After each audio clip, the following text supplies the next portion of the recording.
صلی اللہ علیہ وسلم مدینے سے 30,000 کا لشکر لے کر 40,000 کے لشکر سے سامنے نکل رہے ہیں، لیکن اللہ کے نبی صلی اللہ علیہ وسلم نے فرما دیا مسلمانوں 30,000 کا لشکر ہے، کھانے کے لیے پکوان کے معاملات، ہتھیار کے معاملات، گھوڑے اونٹوں کے معاملات، تمام کے لیے اخراجات لاگو ہوتے ہیں، جنگ یوں ہی نہیں ہوتی، نہ جانے کتنے دن جنگ کے لیے جائے، لہذا اپنا اپنا مال لاؤ اور مسجد نبی میں ڈالو، اللہ کی راہ میں شروع کر دو۔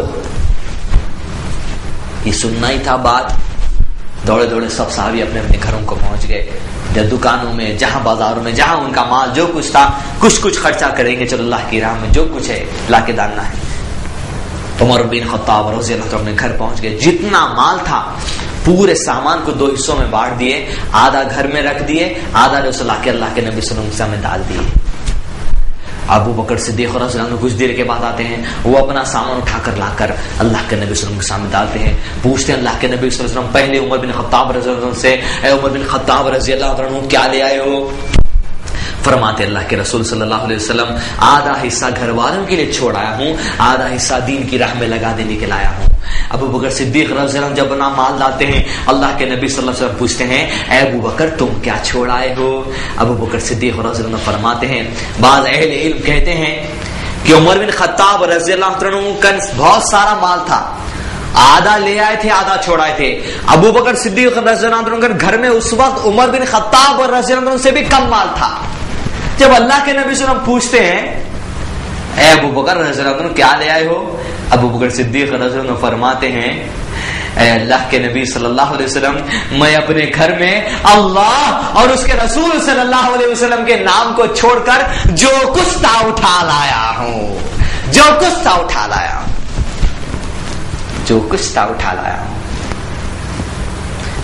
مال ابو بکر صدیق رضی اللہ عنہ کم تھا، حساب لگایا جاتا عمر بن خطاب رضی اللہ عنہ کے گھر کے اندر، لیکن کم مال رہنے کے باوجود، حالات سامنے رہنے کے باوجود، زندگی سامنے رہنے کے باوجود، فیوچر سامنے رہنے کے باوجود بھی جو کچھ تھا اٹھا لائے۔ توکل اللہ، اللہ یہ تیرا مال ہے، تیری ہی راہ میں لگ جائے۔ اپنے گھر میں اللہ اور اس کے رسول کے نام کو چھوڑو صلی اللہ علیہ وسلم میں جو کچھ تھا اٹھا لایا ہوں، اللہ کے نبی صلی اللہ علیہ وسلم جو کچھ تھا اٹھا لایا ہوں۔ اگر مال ہے آزمائے گا اللہ تو دین کی راہ میں ذرا خرچ کر کے دیکھو، زندگی میں بھی برکتیں آئیں گی۔ تو دیکھیے آپ کبھی خرچ کر کے دیکھو دین کی راہ میں کیا زندگی میں برکتیں رہیں گی، پھر دیکھتے رہیے آپ۔ اس کے بعد مال دے کر آیا اللہ آزما، اب مال نہیں دے کر آزماتا ہے۔ وہ صحابہ نے کیا ایمان کا ثبوت دیا ہے، اللہ اکبر، یہ کیسی جماعت اللہ نے پیدا کر دی، اللہ اکبر، اسوا ہے یہ لوگ، اسوا۔ اس لیے اللہ کے نبی صلی اللہ علیہ وسلم نے فرمایا تم پر میرے صحابہ کی اتباع فرض ہے، فرض۔ اور اللہ کے نبی نے فرمایا میرے بعد تم پر میرے خلفاء کی اتباع بھی فرض ہے، میرے بعد تم پر میرے صحابہ رضی اللہ عنہم اجمعین کی اتباع بھی فرض ہے۔ ایک صحابی کو مال نہیں ہے لیکن آزمائش، ایک صحابی جب اعلان ہوا بھائی مال لا کے بھیجیں گے دودھ کے مقابلے ڈالو، غریب صحابی تھے، کچھ دولت جائیداد آپ کے پاس نہیں تھی، اور پھر اوپر سے اس صحابی کا ہاتھ کٹا ہوا تھا۔ ایک پشیمانی ہوئی، بھائی اللہ کے نبی صلی اللہ علیہ وسلم کی بات کان میں گئی ہے، مجھ کو تو عمل کرنا ہی ہے، چاہے جو حالات ہو جائے نبی کی بات سننا ہی سننا ہے۔ یہ صحابی ایک یہودی کے باغ کے پاس جا کر یہودی سے کام کے لیے ایک طلب کرتے ہیں کہ میں آج کام کرنا چاہتا ہوں یہاں پر۔ تو یہودی کہتا ہے یہ پانی کا بولی ہے، یہ اونٹ کی چمڑی کا بنا ہوا پانی کا ڈول ہے، ڈول ڈالو، پانی نکالو، کھیت میں ڈالتے جاؤ، شام ہو جائے آ جانا، تم کو میں تمہاری جو سو مزدوری دے دوں گا۔ ایک ہاتھ کٹا ہوا، اونٹ کی چمڑی کا ڈول، وزن، پانی کنواں ڈیپ، کھینچنا ہے، ڈالنا ہے۔ 2 ہاتھ ہوتے تو بڑا آسانی سے کھینچا جاتا، ایک ہی ہاتھ ہے، لیکن رسول اللہ صلی اللہ علیہ وسلم کی بات کان میں گئی، اتباع کرنی ہے بس، جو حالات ہو جائے نبی کی بات پہ اتباع کرنا، یہی کامیابی ہے۔ 2 ہاتھ رکھ کے، 2 پیر رکھ کے، 2 آنکھ رکھ کے، 2 کان رکھ کے، 1 ناک رکھ کے پیشانی رکھتے ہیں لیکن اللہ کے دربار میں پیشانی جھکتی نہیں، بڑے افسوس کی بات ہے۔ اجی نبی صلی اللہ علیہ وسلم فرما رہے نماز میرے آنکھوں کی ٹھنڈک ہے، افسوس ہے نماز میں اس لیے بھی ہم نہیں ٹھہرتے، افسوس ہے۔ ارے نبی کی بات سن لیے، صحابی ہاتھ کٹا ہوا ہے، نوکری کرنے کے لیے چلے گئے، پانی ڈالتے جا رہے ہیں، کھینچتے جا رہے ہیں، دھیرے دھیرے کھیت میں چھوڑتے جا رہے ہیں، کھینچتے جا رہے ہیں، دھیرے دھیرے کھیت میں چھوڑتے چلے جا رہے ہیں، کھینچتے کھینچتے ایک ہاتھ میں اتنا ویٹ آ گیا کہ ہاتھ جو تھوڑا گھسے گیا اور ہاتھ سے تھوڑا خون نکلنے لگا۔ تو ایک ہاتھ سے کھینچتے جاتے اور دانت میں رسی پکڑتے جاتے، دانت سے رسی کھینچتے جاتے، ایک ہاتھ سے ڈول، دانت میں پکڑنا، رسی کھینچنا، کھیت میں ڈالتے رہنا۔ شام ہوئی، یہودی کے پاس آتے ہیں کہ آپ کا کام ہو گیا، میری مزدوری مجھ کو دے دیجیے۔ وہ یہودی ایک بٹی لاتا ہے اور اس بٹی میں کھجور ہوتے ہیں اور وہ بٹی دے کر کہتا ہے یہی آپ کی مزدوری ہے۔ اللہ اکبر، اللہ اکبر، یہی آپ کی مزدوری ہے، یہی بٹی۔ لے لیے بٹی کو، مسجد نبی کی طرف جا رہے ہیں، مسجد نبی پہنچ گئے، ہاتھ میں بٹی کو لیے ہوئے ہیں اور مسجد نبی کے دروازے پر شرمندگی سے ٹھہرے ہیں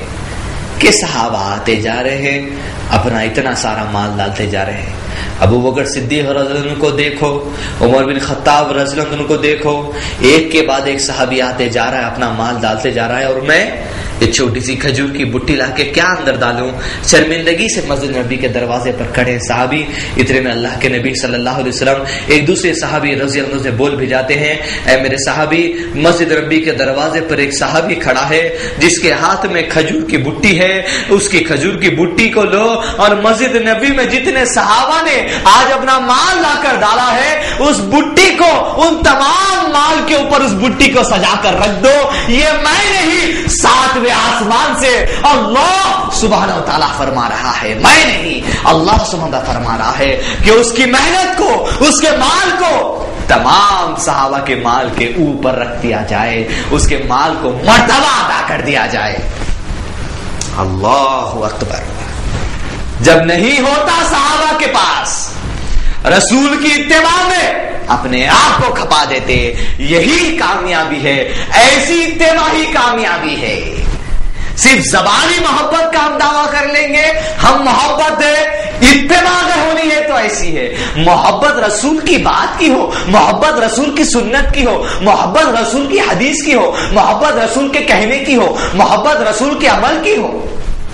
محبت رسول کے اٹھنے بیٹھنے کی، محبت رسول کے چلنے پھرنے کی، محبت رسول کے ہنسنے رونے کی، محبت رسول کی تجارت کی، محبت رسول کے سیاست کی، محبت رسول کی گفتگو کی، محبت رسول کی شادی کی، محبت رسول کے ولیمے کی، محبت رسول کی دعوت کی، محبت رسول کی گفتگو کی، رسول کی ہر عمل سے جب محبت ہوگی اتباع ہوگی، اور اتباع ہی حقیقی محبت ہے، اتباع ہی حقیقی محبت ہے۔ آزمایا جائے گا، مال سے دے کر بھی آزمائے گا اللہ، نہیں دے کر بھی آزمائے گا، صحابہ کو بھی دے کر آزمایا، نہیں دے کر بھی آزمایا۔ اب فیصلہ آپ کے ہاتھ میں ہے، انہوں نے کیسی اتباع کی، آپ کو ویسی اتباع کرنا ہے۔ آپ یہ سمجھ رہے خالی ہم اللہ کے بندے ہیں، تو اللہ فرماتا ہے سنو، قُلْ إِن كُنتُمْ تُحِبُّونَ اللَّهَ، اے نبی صلی اللہ علیہ وسلم کہہ دیجئے اگر تم اللہ سے محبت کرتے ہو تو ایک ہی کام کرنا ہے زندگی میں، فَاتَّبِعُونِي، رسول اللہ صلی اللہ علیہ وسلم کی اتباع کرو، بس جو وہ کہہ دے، جو وہ عمل کرے ویسا ہی عمل کرنے کے لیے تم آگے بڑھ جاؤ، انہی کی بات پہ عمل کرنے کے لیے، انہی کی حدیث پہ عمل کرنے کے لیے تم آگے بڑھ جاؤ۔ فَاتَّبِعُونِی، جب نبی کی اتباع کرو گے تو کیا ہوگا؟ یحببکم اللہ، اللہ بھی تم سے محبت کرنے لگے گا۔ اجی وہ کٹے ہوئے ہاتھ کے وہ صحابی کو اس آیت کی تفسیر، اس واقعے کو بھی آپ کہہ سکتے ہیں، رسول کی اتباع ہوئی، اللہ بھی محبت کرنے لگ گیا، ساتویں آسمان سے اللہ جو سب کہتا ہے کہ اس کی بٹی کو تو سب کے بٹی کے اوپر رکھ دو، سب کے دولت کے اوپر رکھ دو۔ یحببکم اللہ، اللہ بھی تم سے محبت کرنے لگے گا، ویغفر لکم ذنوبکم، اللہ غفور رحیم، تمہارے گناہ بخش دے گا، تمہیں درگزر فرمائے گا، واللہ غفور رحیم، بے شک اللہ غفور و رحیم ہے۔ پھر چوتھی بات،